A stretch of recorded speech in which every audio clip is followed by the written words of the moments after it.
Basic clinical, financial, and administrative reporting, all the data that you collect in an electronic health record, in order for it to be a true continuity of care record, you should be able to do clinical, financial, and administrative reporting on it. Whether they are predefined reports based on certain templates, or they are ad hoc reports for any kind of decision making. For example, if you wanted to see a particular age group whom you have prescribed a particular medication for acute ear infection, you should be able to do that kind of statistical and epidemiological analysis, whether it's based on certain age group, gender, or any type of population. All of that basic comparative analysis, an example that you see on the slide is number of patients with hypertension and diabetes versus number of patients with diabetes only or hypertension only. So this kind of effective cross-reference data and cross-analysis is very useful for to guide users as well as clinicians in their practice, whether it's clinical or financial. Which leads to outcome status and quality measures reporting, measurement, monitoring, and analysis, any aspects of care indicators, and all this kind of resource allocation and real-time surveillance will lead to increased regulatory standards, whether they are prescribed by a regulatory board or if they are something that you have decided globally within your practice, that these are the rules that need to be enforced for quality patient care. Health maintenance and disease management protocols is another benefit of electronic health record, whether it is termed of preventive care and wellness or preventive notifications and responses, which is very helpful during the time of point of care, because a lot of times a particular diagnosis may be further explored or may be missed. As a result of disease management protocols, these things are identified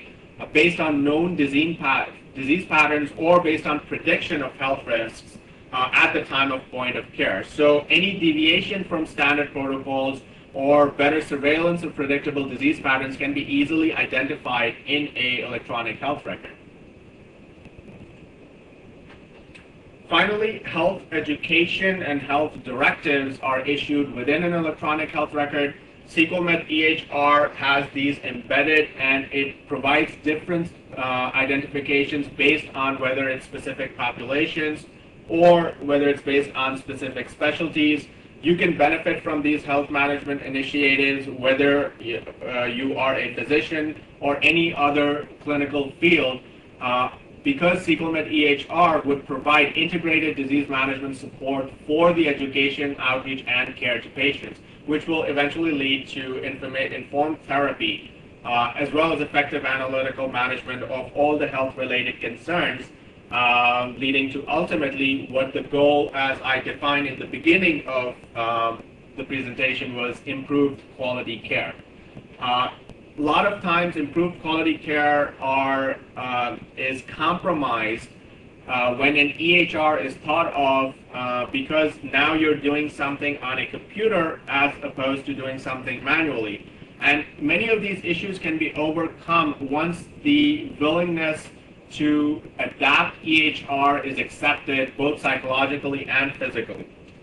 And these returns of investment, like I said in the beginning, are a very important aspect of EHR, but they require a learning curve, because of which we have a very practical approach to implementation. Instead of SequelMed EHR sort of being dumped on the client and implemented and having you go through a requisite 3 to 5 day training, we realize at Sequel that it takes a little bit more time in order to implement the CMR, because there is a whole paradigm shift. And this is a word that I use quite often in terms of adaptation to EHR, that it is literally a paradigm shift when it comes to moving from a manual record to an electronic health record. So what we have done at Sequel, and the way we implement SequelMed EHR for our clients, is adapt a progressive approach to implementation. which is what what we call a practical approach to implementation.